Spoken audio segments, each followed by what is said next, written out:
Sa simula ng pelikula, ipinakilala sa atin si Max, ang problemadong pangunahing karakter. Dati siyang pulis at isang road warrior, ngunit ngayon ay natagpuan niya ang kanyang sarili na gumagala sa wasteland ng post-apocalyptic Australia. Hindi nagtagal, isang grupo ng mga scavenger na kilala bilang mga war boys ang nakita at hinabol siya. Ang walang humpay na pagtugis sa malawak na disyerto ay humantong sa pag-crash ng sasakyan ni Max at pagkatapos ay hinuli na nila siya. Ang mga warboys, na hindi nagpakita ng anumang awa, ay dinala si Max sa kanilang kuta, na kilala bilang ang Citadel. Pagdating doon, sumailalim si Max sa isang transformation, kung saan inahit ng mga warboys ang kanyang ulo, nilinis ang kanyang mukha, at naglagay ng tato sa kanyang likod. Ang mga markang ito ay nagpapahiwatig na siya ay isang universal blood donor, at plano nilang gamitin siya bilang isang buhay na reserba ng dugo. Sa loob ng Citadel, masasaksihan natin ang isang malawak na komunidad ng mga survivor na labis na naghihirap sa kanilang pang-araw-araw na buhay. Ang nasusunod sa lipunang ito ay ang kakilakilabot na si Immortan Joe, ang leader ng mga warboys mula sa itaas ng Citadel. Tinugunan ni Joe ang mga pangangailangan ng masa sa pamamagitan ng pagpapakita ng kapangyarihan at kontrol. Saglit niya silang binigyan ng tubig, habang ang karamihan sa madla ay nakikipagtulakan para lang sa kakarampot na patak ng tubig. Ngunit ilang minuto pagkasimula nito, pinutol ni Joe ang supply ng tubig, na nagpakita kung gaano siya kalupit na pinuno. Do not, my friends, become addicted to water. Sa sumunod na eksena, ipinadala ni Joe ang kanyang pinagkakatiwalaang commander na nagngangalang Furiosa. Ang kanyang misyon ay imaneho ang isang napakalaking war rig papunta sa gas town at kunin ang kinakailangang gasolina. Upang matiyak ang kanyang tagumpay, sinamahan siya ng isang crew ng mga warboys sakay ng mabibilis na sasakyan na nagbigay daan para sa isang nakakapanabik na pakikipagsapalaran. Habang nasa daan, gumawa si Furiosa ng isang hindi inaasahang detour palayo sa gas town. Dito nabunyag na meron siyang iba pang motibo at hindi ito pabor sa diktadura ni Joe. Boss, we're not going to Gastown? It's a detour. I'll pass it down the line. Nang mapansin ang pagbabago sa takbo ng war rig, nagmadali si Joe na pumunta sa kanyang secure chambers kung saan niya kinukulong ang kanyang 5 asawa. Sa kanyang pagkabigla, lahat sila ay wala na doon at lumalabas na kinuha ni Furiosa ang mga asawa para makalaya sila. Sa sobrang galit at pagkadesperadong makuha ang mga ito, nakipag-ugnayan si Joe sa kanyang warboys para habulin siya. Ang isa sa mga malalakas na mandirigma, si Knox, na nangangailangan ng isang blood bank, ay ginamit si Max at sapilitang isinama siya sa paghabol. Habang nagmamaneho si Furiosa sa kanyang war rig, nakatagpo siya ng mga banta mula sa isa pang tribo na kilala bilang mga buzzard. Sa kabila ng kanilang pagsisikap at malalakas na sandata, mahusay na naiwasan ni Furiosa ang karamihan sa mga humahabol sa kanya. Gayunpaman, si Knox ay lubos na nakalapit sa kanya. Ang kanilang paghabol ay napunta sa isang daring turn nang si Furiosa ay dumiretso sa isang napakalaking sandstorm. Si Knox, na nabulag sa kanyang katapatan kay Joe, ay hinabol si Furiosa kahit sa nakamamatay na unos ng buhangin. Maraming warboys ang namatay sa habulan, habang si Knox naman ay inatake ni Max, at ang kasunod na kaguluhan ay humantong sa kanilang pag-crash sa loob ng bagyo. Nang muling magkamalay, natagpuan ng isang disoriented na si Max ang kanyang sarili na konektado pa rin sa isang walang malay na si Knox dahil siya ay literal na isang blood bank. Nang makita si Furiosa sa kalapit na war rig, nilapitan niya ito at natuklasan ang 5 asawa ni Joe, sina Toast, Capable, Chido, at ang kanyang paborito na si Splendid, na sinusubukang linisin ang kanilang mga sarili. Ang mga babaeng ito ay pinili ni Joe para sa kanilang kagandahan at kalusugan, at ginagamit lang sila upang ipanganak ang kanyang mga supling. Kabilang sa mga ito ay si Splendid, na nasa bingit na ng panganganak sa anak ni Joe. Si Max, na desperado sa tubig, ay tinutukan sila ng baril at inutos na ibigay sa kanya ang hose ng tubig. Matapos mapawi ang kanyang uhaw, inutusan niya silang putulin ang kanyang mga chain. Habang nahihirapan silang gawin ito, ang matalas na mata ni Furiosa ay nakakita ng bagong banta. Ang mga reinforcement mula sa mga kalapit na bayan na nagbibigay ng gas at mga bala sa Citadel ay papalapit na sa kanila. Ang namumuno sa puwersang ito ay ang mapanganib na bullet farmer at ang people eater. Sa isang eksenang puno ng tensyon, sina Max at Furiosa ay nagpambuno, habang si Max ay desperadong sinusubukang putulin ang chain na nagbibigkis sa kanya kay Knox. Habang umiinit ang labanan, gumalaw si Knox mula sa kanyang walang malay na estado at sumali sa labanan. Nang makitang hindi patas ang laban, ang iba pang mga babaeng tapat kay Furiosa ay sumali na rin sa rambulan upang tulungan siya. Sa gitna ng kaguluhan, nagawa ni Nox na putulin ang kadena. At sinubukan naman ng oportunistang si Max na ay hijack ang Warwig. Gayunpaman, nabigo ang kanyang mga pagsisikap ng huminto ang sasakyan dahil matalinong nilagyan ito ni Furiosa ng kill switch at siya lamang ang nakakaalam ng mga sikreto nito. Walang ibang choice si Max kundi paakyatin si Furiosa sa rig, ngunit nag-aalangan siyang isama ang iba pang mga babae. Si Furiosa, na determinadong iligtas sila, ay binigyang diin ang kanyang layunin na dalhin sila sa Green Place, isang safe haven na merong seguridad at kasaganahan. Nang ma-realize ang kanyang mabuting hangarin, sumang-ayon na si Max. Habang papaalis na sila sa kanilang paglalakbay, ang determinadong si Nox ay palihim na sumakay sa Warwig. Ang kanyang motibo ay pabagalin ang mga ito, kaya tinanggal niya ang linya ng preno sa fuel pod. Sa gitna ng walang humpay na habulan, buong tapang na nakipagsapalaran si Max sa labas ng tanker upang ayusin ang brake line. Sa panahon ng nakakapanabik na sandaling ito, sa wakas ay nagawa ng tanggalin ni Max ang kanyang face mask, gamit ang isang tool na ibinigay sa kanya ni Furiosa. Sa pag-navigate sa isang makitid na canyon, humingi si Furiosa ng tulong sa mga bandidong biker na dati niyang nakadil. Kapalit ng ligtas na pagdaan at pagharang laban sa mga humahabol sa kanila, ipinangako niya sa mga biker ang 3,000 galon ng gasolina na nakaimbak sa trailer pod. Nang mabuo ang tiwala sa kasama, ipinaalam na niya kay Max ang tungkol sa komplikadong sequence upang i-override ang kill switch. Matapos itong ituro, nagtanong si Furiosa tungkol sa kanyang pangalan ngunit iniwasan ni Max ang tanong. Gayunpaman, naputol ang kanilang pag-uusap nang makita nila ang nakakatakot na tanawin ni Joe at ng kanyang mga papalapit na puwersa.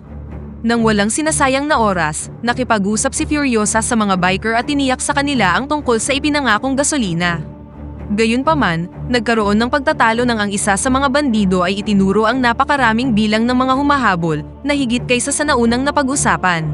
Let's do this! Kasabay pa nito, nagsimula na ding mag-labor si Splendid at narinig ito ng mga bandido. Sa isang mabilis na pagkilos, ginamit ni Furiosa ang rig bilang isang shield at sinenyasan si Max na simulan na ang pagmamaneho. Sa ilalim ng ulan ng mga bala, nagmamadali siyang umakyat habang si Max naman ay nag-accelerate na palayo sa lugar.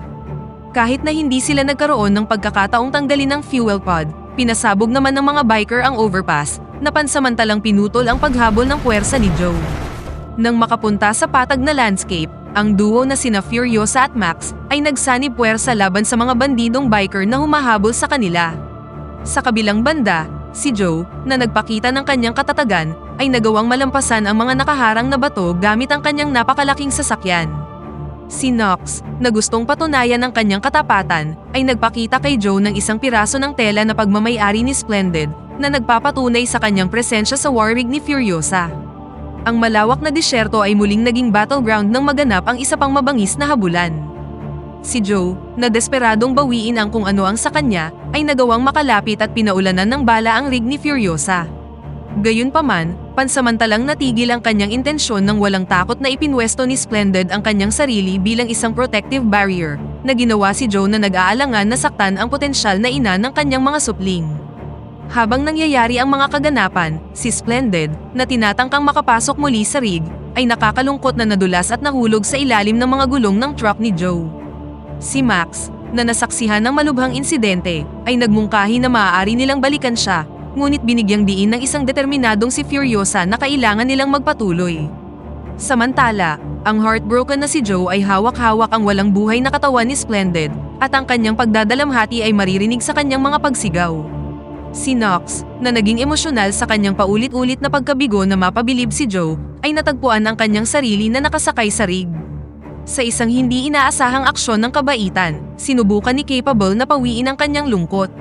Habang nagpapatuloy ang paglalakbay, ibinahagi ni Furiosa ang kanyang nakakatakot na nakaraan kay Max at ikinwento ang kanyang mga childhood memories sa Green Place kung saan siya dinukot ng mga tauhan ni Joe. Gayunpaman, ang kanilang paglalakbay ay nakatagpo ng isang hindi inaasahang hamon nang ang rig ay na-stock sa isang malawak na putikan. Sa hindi kalayuan, ang Bullet Farmer, isa pang kaalyado ni Joe, ay papalapit na sa kanilang lokasyon. Sinubukan ni Max na gumanti ng putok ngunit nag-miss ang kanyang 2 shot. Gamit ang natitirang bala, si Furiosa, sa kanyang unmatched precision, ay nagawang pasabugin ang mga ilaw na naging sanhi ng pagkabulag ng Bullet Farmer. It's right in front of your eyes! Nang makaisip ng isang solusyon, iminungkahi ni Knox na gamitin ang cable ng rig at ikabit ito sa isang matibay na puno sa malapit upang alisin ang sasakyan mula sa malagkit na putik. Nang dumating ang umaga, nakatagpo ang koponan ng isang mahiwagang tanawin kung saan nakita nila ang isang babaeng nagngangalang Valky sa isang tore na humihingi ng tulong. Si Max, na laging maingat sa kanyang mga kilos, ay naghinala na isa lang itong bitag.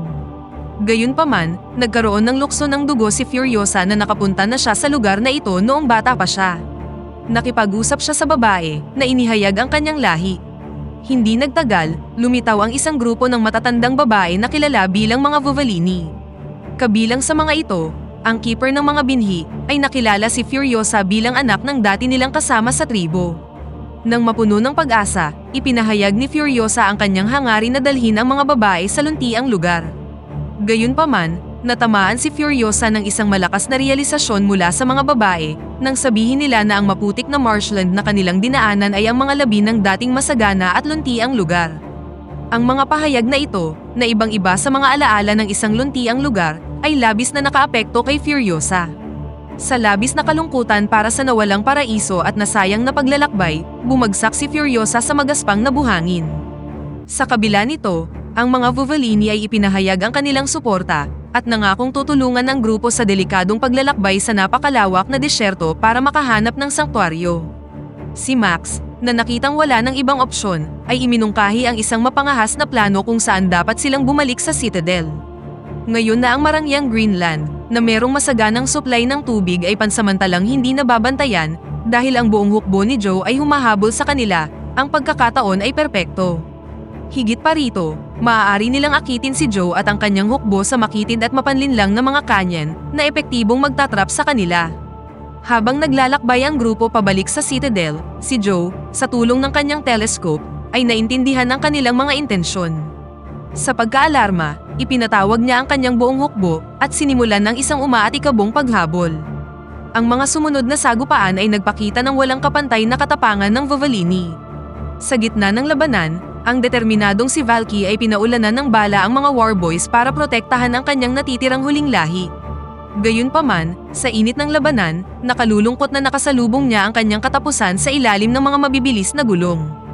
Gamit ang kanilang husay sa pakikipaglaban, idinispat siya ni Max at Furiosa ang ilang mga warboys, ngunit tila hindi nauubos ang kanilang bilang.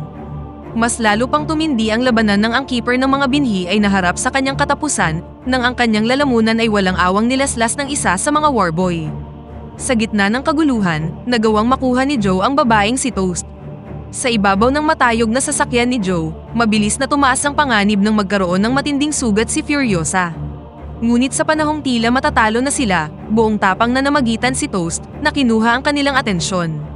Sa sandali ng pagkagambala ng mga kalaban, sinamantala ito ni Furiosa at kaagad siyang kumilos.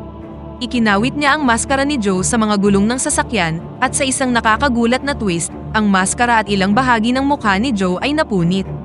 Nang papalapit na sila sa Citadel, ang war rig ay tumatakbo patungo sa kanyan, habang si Rictus naman ay walang pag-aalinlangang sinusubukan ang lahat ng paraan para pigilan sila. Sa isang makapagdamdaming eksena, habang nagmamadali ang mga babae na makaalis sa nasusunog na war rig, si Knox ay nagbahagi ng emosyonal na pagpapaalam kay Capable. Nang may determinasyon, direkta niyang iminaobra ang war rig sa gilid ng kanyan. Ang kanyang hindi makasariling pagkilos ay hindi lamang pinatay si Rictus, ngunit nagdulot din ito ng pag-collapse ng overpass, na pinigilan ang natitirang hukbo ni Joe na magpatuloy pa sa kanilang paghabol. Ngayong tapos na ang labanan at kritikal na nasugatan si Furiosa, mabilis na tinusok ni Max ang kanyang tagiliran upang maibsan ang kanyang nagko-collapse ng baga. Habang nagsisimula na siyang mawalan ng malay, si Max, na desperadong iligtas ang kanyang buhay, ay isinalin ang sarili niyang dugo kay Furiosa, na tiniyak ang pagkakataon niyang makarecover. My name is Max. Sa kanilang matagumpay na pagbabalik sa Citadel, iniharap sa mga residente ang malagim na labi ni Joe, isang pinuno na labis nilang kinasusuklaman. Sa isang nakakagulat na tugon, pinunit ng masa ang katawan ni Joe bilang kanilang emosyonal na paghihiganti.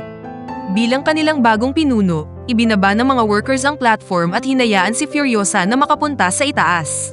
Ang dating limitadong tubig ay malaya nang dumadaloy ngayon na nagbigay kasiyahan sa mga uhaw na madla. Humakbang paabante si Furiosa at handa ng gampanan ang tungkulin bilang kanilang bagong pinuno. Sa mga huling sandali ng paglalakbay na ito, ipinakita ang maikli at makabuluhang pagtango sa pagitan ni Furiosa at Max sa kanyang pag-alis, at dito na nagtatapos ang pelikula. Pakipindot naman ng like button kung nagustuhan mo ang pelikula at kung hindi naman, pindutin mo ng 2 beses ang dislike button para lang makasiguro.